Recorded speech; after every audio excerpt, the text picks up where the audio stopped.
اور یہ بات کی ہے کہ اگر آپ مہم جوئی کرنا چاہتے ہیں اور اگر آپ مقبوضہ کشمیر سے صورتحال ہٹانا چاہتے ہیں اور پاکستان پہ الزام تراشیاں پھر سے کرنا چاہتے ہیں، جیسے پلوامہ میں کیا، اڑی میں کیا، ابھی آپ بالا کوٹ میں انہوں نے کیا تھا، اس کے بعد آپ دیکھ لیجیے ایک تسلسل ہے اور یہ فروری سے چلا رہا ہے، اس سے پہلے بھی یہی ہوا ہے۔ تو جو ہماری اطلاعات ہیں، جو ہماری سیکیورٹی اسٹیبلشمنٹ سے جو پہلے جو ہماری بات ہوتی تھی جب انہوں نے پٹھان کوٹ کا کیا تھا، اس وقت یہ تھا کہ مختلف افغانستان کی جیلوں سے، بگرام ایئر بیس سے انہوں نے وہ پاکستانی جو وہاں پہ پکڑے تھے ان کو یہ لے گئے اور ایل او سی پہ ان کو مار کے پھر یہ انفلٹریشن کی بات کرتے تھے۔ وہاں پہ سینسرز لگے ہوئے ہیں، وہاں پہ میٹل ڈیٹیکٹر لگے ہوئے ہیں۔ اب دنیا ٹیکنالوجی کی طرف چلی گئی ہے، تو میرے خیال میں یہ ایک تسلسل ہے اور انڈیا کی طرف سے، اور یہ ایگریشن جو ہے وہ یہ کر سکتے ہیں۔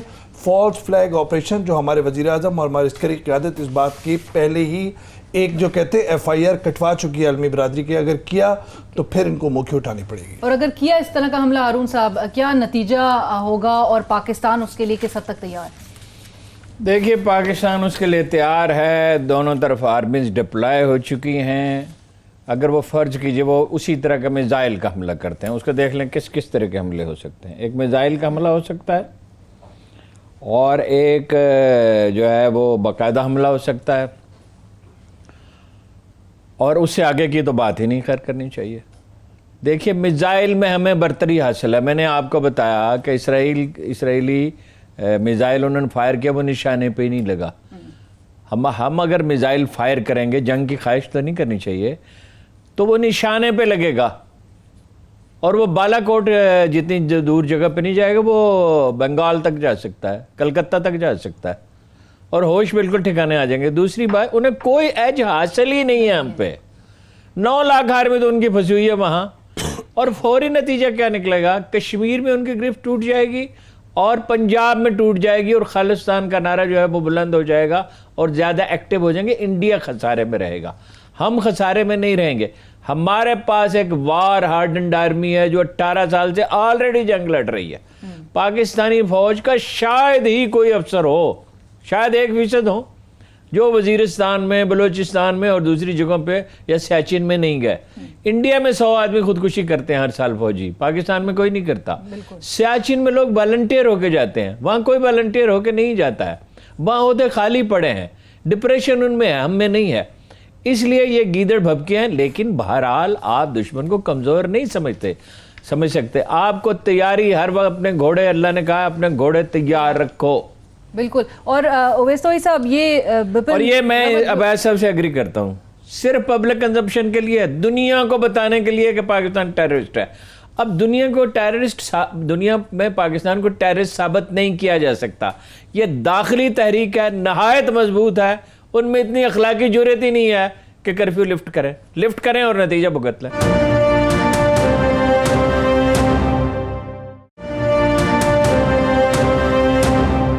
عمران خان صاحب نے بھی کہا ہے کہ بھئی ایٹ لیسٹ کرفیو وہاں سے لفٹ کیا جائے۔ 51 روز گزر چکے ہیں اور اس کے علاوہ بھی ہم جہاں پہ کمیونیکیشن بلاکڈ وہاں پر جس طرح سے دیکھ رہے ہیں۔ لیکن یہ جو انڈین آرمی چیف نے کہا ہے کہ جی، ایک سوال کے جواب میں وہ کہہ رہے تھے کہ دوسرے سائڈ کو let them be in phase کہ جہاں پر وہ گیس کرتے رہیں، جہاں پر وہ ان کو پتہ نہ ہو کہ ہم کیا موو کریں گے۔ تو ہمیں تو آلریڈی پتہ ہے کہ وہ دیکھیں، سیدھی بات یہ ہے کہ ہمارے کندھے پہ ماضی کی غلطیاں ہیں، لیکن اس طرح تو نہیں ہے۔ اس وقت تو ان کا پلوئے لگ رہا ہے، یہ ایک وار کا پلوئے لگ رہا ہے کہ وہ ہمیں انگیج کریں ایسٹرن بارڈر پہ، وہ ہمارے خلاف ایک ایف آئی آر کاٹیں، ہمیں چارج شیٹ کریں، اور انڈین آکوپائڈ کشمیر، انڈیا کے جو آکوپائی کیا ہوا ہے کشمیر کو، وہاں کی صورتحال کو وہ پیچھے پس منظر میں لے جائیں۔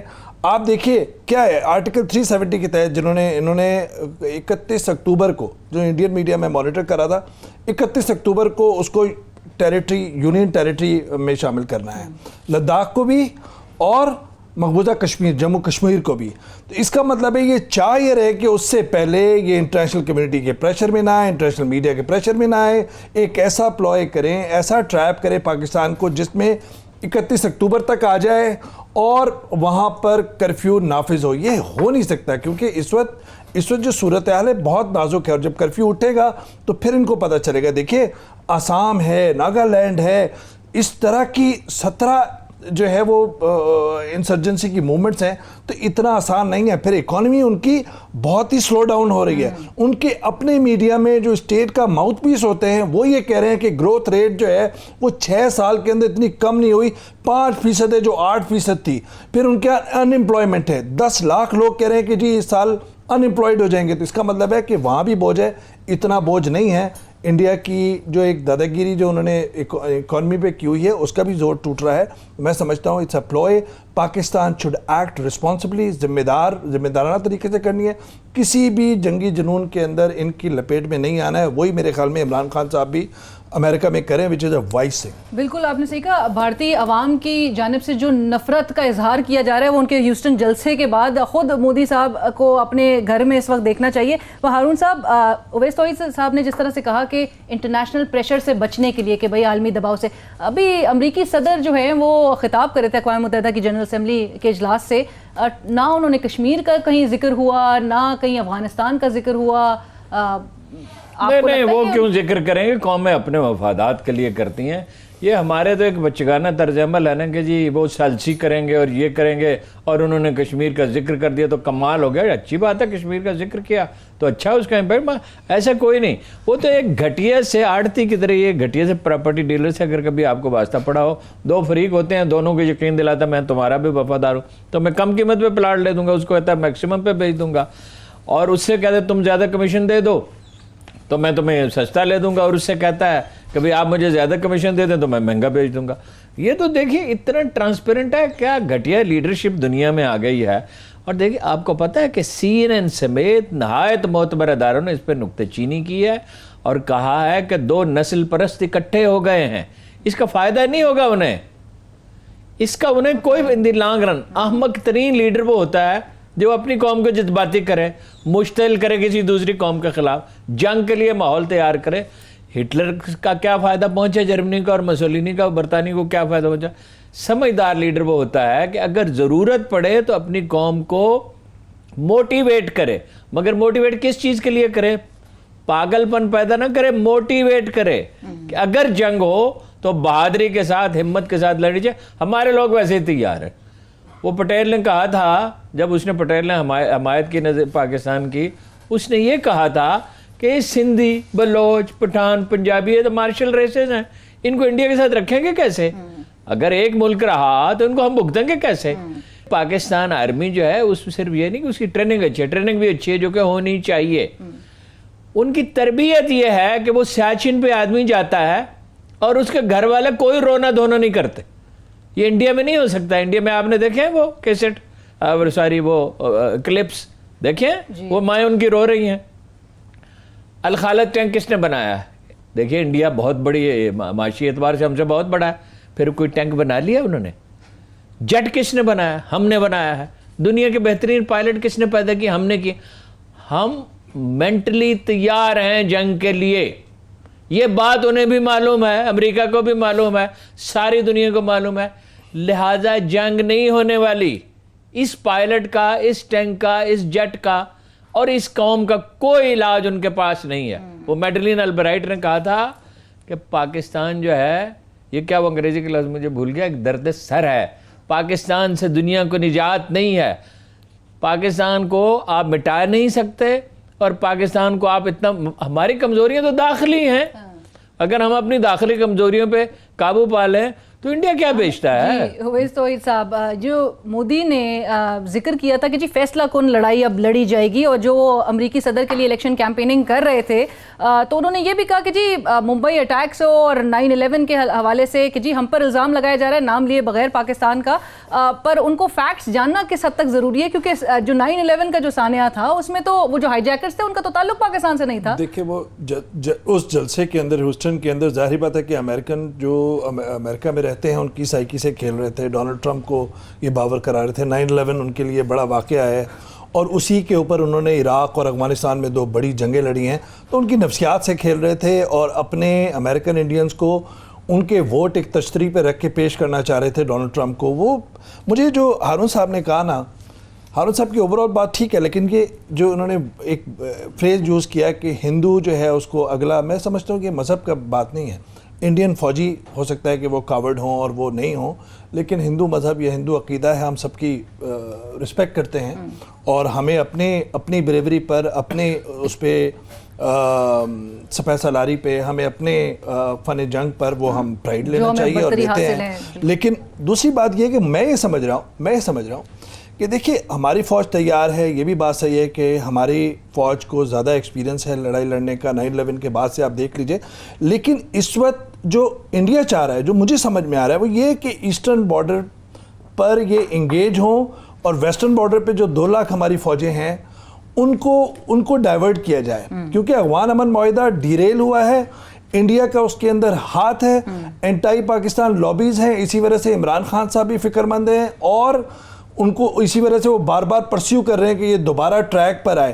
تو وہ چاہ رہے ہیں کہ اس ویسٹرن بارڈر سے ہم الجھیں اور یہاں پر آئے. میں سمجھتا ہوں کہ اس وقت ہماری عسکری قیادت کو بھی، سیاسی قیادت کو بھی، اگر وہ مہم جو ہی کرتے پھر تو کوئی چارہ نہیں ہے، لیکن اس کے علاوہ میرے خیال میں ان کے پلوئے میں بالکل نہیں آنا چاہیے، ان کے جال میں بالکل نہیں پھنسنا چاہیے. جو مقبوضہ کشمیر کا انسانی حقوق کا مقدمہ ہے وہ سب سے بڑا مقدمہ ہے.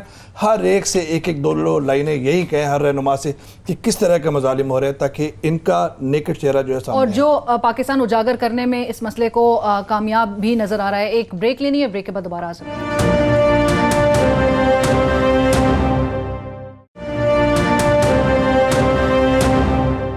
ناظرین welcome back after the break کے بعد ہم بات کریں گے آج جو ملک میں اور آزاد کشمیر میں جس طرح سے زلزلہ آیا اور اس کے نقصانات جو دیکھے جا رہے ہیں. اس وقت ہمیں ٹیلی فون لائن پہ جوائن کر رہے ہیں چیئرمین NDMA لیفٹیننٹ جنرل محمد افضل صاحب. جنرل صاحب السلام علیکم، بہت شکریہ آپ نے ہمارے لیے وقت نکالا. جنرل صاحب پہلا تو بنیادی سوال یہی ہے کہ قدرتی آفت کا رخ تو نہیں موڑا جا سکتا، لیکن آج جس طرح سے، بہت شکریہ سر، آج جو نقصانات آپ سے جاننا چاہیں گے سر. سب سے پہلے تو کتنا نقصان ہوا ہے جانی و مالی اس وقت یہ جو زلزلے کی جو صورتحال آج دیکھی گئی؟ علینا میں اس وقت آپ کو 22 اموات کنفرم کر سکتا ہوں. آپ سے بات کرنے سے پہلے ایک اور وفات کی مجھے اطلاع آئی تھی. 22 لوگ جس میں 21 لوگ جو ہیں وہ ڈسٹرکٹ میرپور میں اور ایک جو ہے وہ ڈسٹرکٹ جیلم میں دینا کے اندر ایک خاتون کی ہلاکت ہوئی ہے. 250 کے قریب لوگ زخمی ہیں، جس میں 80 کے قریب لوگ ایسے ہیں جن کو میں سیریس زخمی کہتا ہوں. اور میں سیریس زخمی ان کو کہہ رہا ہوں جس میں 1 یا 2 لمب جو ہیں وہ افیکٹ ہوئے ہیں، اور ویری سیریس ان 80 میں سے کوئی 10 کے قریب لوگ ہیں جن کو چسٹ یا ہیڈ انجریز ہیں، یا جن کی انجریز کی نوعیت اتنی ہے کہ وہ بہت زیادہ کرٹیکل ہیں. رائٹ سر، امدادی کارروائیوں کے حوالے سے جنرل صاحب جاننا چاہیں گے کہ امدادی کارروائیاں اس وقت کس طرح سے ہو رہی ہیں. آپ نے اپنی پریس کانفرنس میں بھی مینشن کیا تھا کہ تمام جو ادارے ہیں ان کی ٹیمز وہاں پر موجود ہیں، NDMA SDMA، اس کی صورتحال سے بھی ہم ضرور چاہیں گے کہ آپ ہمارے ناظرین کو آگاہ کیجیے. دیکھیں میں آپ کو پہلے تو ریسکیو آپریشنز کے بارے میں بتاؤں گا کہ پاکستان کے اندر 4 سرچ اینڈ ریسکیو ٹیمز ہیں، جس میں سے 3 جو ہیں اس وقت ایریا کے اندر پہنچ چکی ہوئی ہیں، جس میں پنجاب گورنمنٹ یا PDMA پنجاب کی ٹیم ہے، فیڈرل گورنمنٹ کی ایک ٹیم ہے جو کہ پرائمریلی اسلام آباد بیسڈ ہے، اور ایک سرچ اینڈ ریسکیو ٹیم جو کہ پاکستان آرمی کی ہے وہ بھی ایریا میں چلی گئی ہے. جہاں تک ایریا کو کھولنے کا اور وہاں تک پہنچنے کا تعلق ہے تو پاکستان فوج کی مدد سے مختلف علاقوں میں چیک کیا گیا ہے. اس وقت میں آپ کو کنفرم کر سکتا ہوں اباؤٹ 100 کے قریب جو ایمبولنسز ہیں مختلف ایریا میں ڈپلائڈ ہیں، جس میں آزاد کشمیر گورنمنٹ کی تو ایمبولنسز ہیں ہی، 20 کے قریب ایمبولنسز جو ہیں وہ پنجاب گورنمنٹ کی طرف سے آئی ہیں، کوئی 5 کے قریب ایمبولنسز ڈسٹرکٹ جیلم سے جو ہیں وہاں گئی ہیں، اور 6 ایمبولنسز منسٹری آف ہیلتھ نے یہ یہاں سے بھیجی ہیں. جو میرپور کا ہاسپٹل ہے، چھوٹے بیسک ہیلتھ یونٹس ہیں جس میں چیچیاں میں ہے، کھڑی شریف میں ہے، اور ایون جو جاتلا ہیں اس کے اندر ہے، افضل پور کے اندر ہے. ان ساروں کے اندر جو ہے وہ ڈاکٹرز بھی موجود ہیں، اور لوگوں کو جو ہے اسپیشلی ابتدائی طبی امداد جو ہے ان سینٹرز میں دی گئی ہے، اور زیادہ جو لوگ افیکٹڈ ہیں ان کو میرپور کے ڈسٹرکٹ ہاسپٹل میں بھی بھیجا گیا ہے. اس کے علاوہ بہت سارے زخمی جو ہیں وہ لوکل پرائیویٹ ہاسپٹلز جو مختلف کام کر رہے تھے ان میں بھی موجود ہیں. الحمدللہ چیزیں جو ہیں وہ انڈر کنٹرول ہیں اور ہوپ فلی کل دوپہر تک ہمیں پوری طرح اندازہ ہو جائے گا. جن صاحب یہ ذرا فرمائیے گا، منگلا ڈیم کے بالکل قریب یہ واقع ہوا ہے اور اطلاعات تھی ابتدائی کہ متاثر ہوا ہے کام، تو کس حد تک ڈیمیج ہوا ہے، کیا اس وقت صورتحال ہے منگلا ڈیم کی؟ اویس الحمدللہ منگلا ڈیم جو ہے اللہ کے فضل و کرم سے سیف ہے. اس نے اپنا جو مختلف آپریشنز ہیں ان میں سے کچھ آپریشنز کر رہا ہے. یہ اسٹینڈنگ آپریٹنگ پروسیجر ہوتا ہے کہ جب بھی کبھی زلزلہ آئے تو عموماً ڈیم کے اندر جو ہے ان کو وقتی طور پہ بند کیا جاتا ہے، ڈیم کو دیکھا جاتا ہے ڈیمیجز کے لیے، ان کے اندر جو مختلف انسٹرومنٹیشن ہوتی ہے اس کی ریڈنگز کو دیکھا جاتا ہے. یہی کام امیڈیٹلی اس زلزلے کے بعد کیا گیا اور الحمدللہ جو اس کی ریڈنگز ہیں ان سے یہ معلوم ہوتا ہے کہ اللہ کے فضل و کرم سے ڈیم پوری طرح سیف ہے. اس کو کچھ وقت کے لیے بجلی پیدا کرنا بند اس لیے کی گئی کہ آپ کو پتہ ہے کہ زلزلے کی وجہ سے بہت ساری سلٹ جو ہے وہ اوپر آ جاتی ہے اور اگر بجلی کے آپریشن کو جاری رکھا جائے تو بجلی کے آلات کو خراب ہونے کا اندیشہ ہوتا ہے. اس لیے اس کی فلشنگ کے لیے کچھ دیر پانی جو ہے وہ ویسے دریا کے اندر چھوڑا گیا. جنرل صاحب یہ فرمائیے کہ 2005 کے زلزلے کے بعد، یہ تو خیر معمولی زلزلہ ہے، اللہ کا شکر ہے کوئی زیادہ نقصان نہیں ہوا، جو کوڈ طے کیا گیا تھا کنسٹرکشن کا اس پہ کوئی عمل درآمد دیہات میں اور قصبات میں ہوا؟ میرپور کے لوگ تو بڑے خوشحال ہیں، پڑھے لکھے بھی ہیں اور بہت ایکسپوجر ہے ان کا. یا اس کی کوئی مانیٹرنگ ہوتی ہے کہ جو مکان تعمیر ہو رہے ہیں وہ ڈھنگ سے ہو رہے ہیں، اس میں ضابطوں کی پابندی کی جا رہی ہے؟ ہارون صاحب 2015 اور 16 میں ایک ایکٹ ڈرافٹ کیا گیا تھا جو کہ بیسیکلی کنسٹرکشن کے متعلق تھا. اس کے اندر پاکستان انجینئرنگ کونسل کی ان پٹ تھی، انجینئرنگ باڈیز کی ان پٹ تھی، اور یہ جو ہے ایکٹ ہے یہ مختلف ضلعی اور صوبائی حکومتوں کے ساتھ شیئر بھی کیا گیا تھا. ان کو وقتاً فوقتاً باور بھی کرایا جاتا ہے. لیکن مجھے افسوس سے کہنا پڑ رہا ہے کہ جو کنسٹرکشن سٹینڈرڈ ان علاقوں میں جہاں پہ زلزلہ آنے کے متواتر مواقع ہوتے ہیں اتنی شد و مد سے نہیں کیا جا رہا.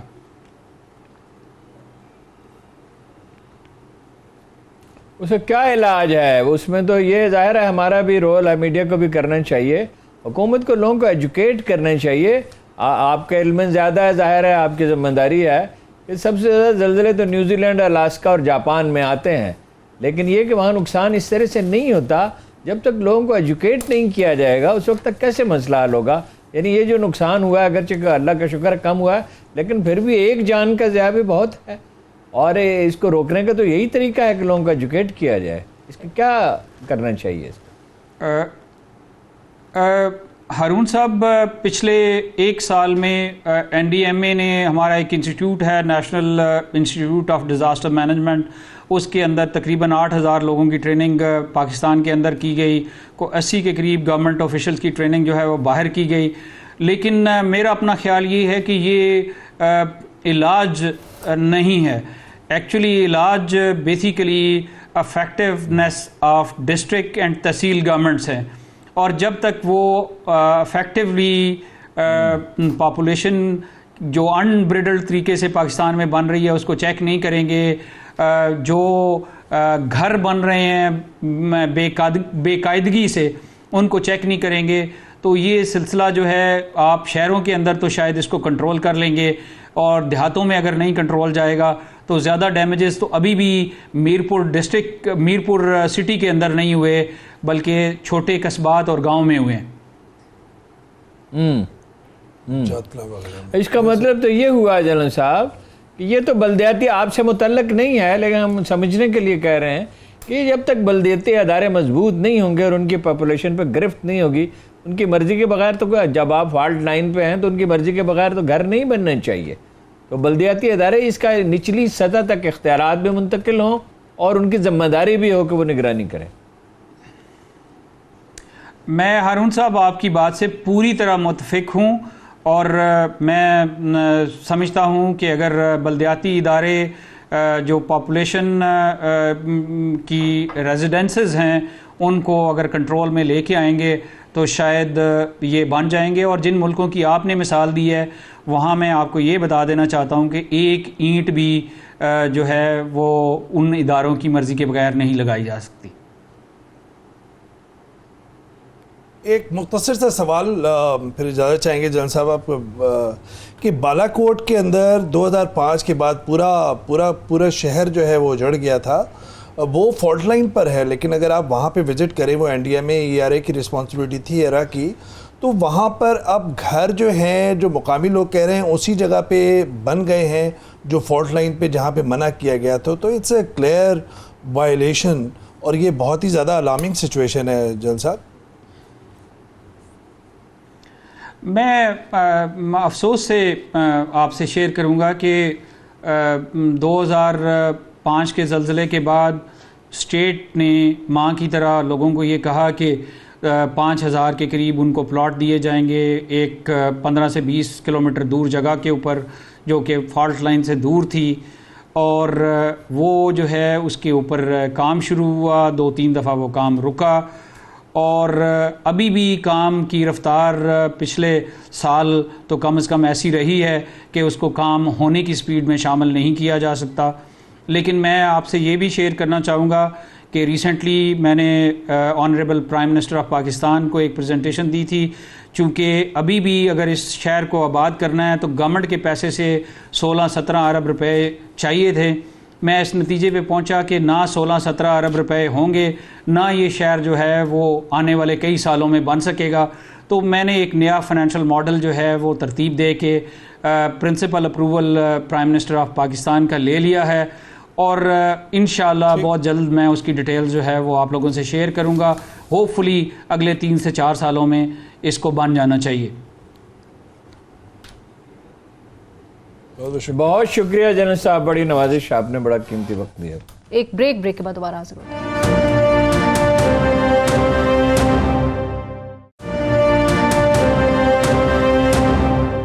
ناظرین ویلکم بیک آفٹر بریک کے بعد ہارون صاحب اب بات ہوگی عمران خان صاحب کی امریکہ میں مصروفیات کی، اور جو گزشتہ روز امریکی صدر سے ان کی ملاقات ہوئی. امریکی صدر نے ایک بار پھر ثالثی کی پیشکش کی، اور اس بار زیادہ کلیئرٹی کے ساتھ انہوں نے یہ بات کہی کہ you have to have 2 parties that want to agree. کسی پوائنٹ پر بھارت آ سکتا ہے.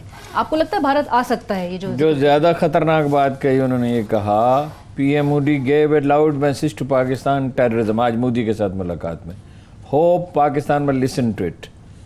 ٹرمپ کی کسی بات کا کوئی معنی نہیں ہے، اس کا عمل دیکھنا چاہیے البتہ کہ وہ چاہتا کیا ہے. اس کی سٹیٹمنٹ پہ ہم بھروسہ نہیں کر سکتے. وہ کہتا ہے مودی میرا بہترین دوست ہے، وہ کہتا ہے عمران خان دنیا کا عظیم لیڈر ہے. وہ اس لیے نہیں کہہ رہا کہ اسے عظیم لیڈر سمجھتا ہے، اس لیے کہ افغانستان میں اس کی ضرورت ہے. دیکھیے قومیں اپنے مفادات کا تحفظ چاہتی ہیں. انڈیا کے ساتھ لوگوں کا، ہمارے عرب بھائیوں نے نہیں ہمارا ساتھ دیا، باقی چھوڑیے، ایرانیوں نے ساتھ دیا ہمارا، انہوں نے دیا. تو اس پہ اس کے کہنے پہ ثالثی کا کیا سوال پیدا ہوتا ہے جی؟ ثالثی 2 آدمیوں کا جھگڑا ہے، میرا اور اویس صاحب کا جھگڑا ہے. اویس صاحب کہتے ہیں جی ثالثی کر لیں، میں کہتا ہوں سوال ہی نہیں پیدا ہوتا. تو ثالثی کیسے ہوگی؟ یہ ثالثی کے قصے سے نکل جائیں. وہ ضیاء الحق نے کہا تھا، اسے پوچھا گیا اسی رات جب روسی فوج آئی تھی کہ کیا ہوگا، انہوں نے کہا اگر ہم کچھ کر لیں گے تو دنیا بھی مدد کو آ جائے گی. سینیٹر مشاہد حسین سید صاحب اور شمشاد صاحب، جی شمشاد احمد خان صاحب سے بھی رابطہ کیا جا رہا ہے. السلام علیکم سینیٹر صاحب، thank you so much for joining us. السلام علیکم جی. مشاہد صاحب، یہ جو ویسے تو ان کی مہم جو ہے پوری عمران خان صاحب کی جو بھی وہاں ایفرٹ ہے اس پہ آپ مجموعی طور پہ جو بھی ہے اس پہ تبصرہ فرمائیں، لیکن 2 باتوں کی مجھے سمجھ نہیں آئی. انہوں نے ایک دفعہ پھر اپوزیشن پارٹیوں کو وہاں مینشن کیا، اس کی کیا ضرورت تھی؟ اور دوسرا یہ وہ بار بار یہ کیوں کہتے ہیں کہ ہم جنگ نہیں چاہتے، ہم جنگ نہیں چاہتے؟ یہ کمزوری ظاہر کرنے کے مترادف نہیں ہے. جنگ تو نہیں چاہنی چاہیے، جنگ کون دنیا میں چاہتا ہے؟ لیکن جب آپ کہتے ہیں ہم جنگ نہیں چاہتے تو آپ دوسرے کو ہلا شیری دیتے ہیں نا.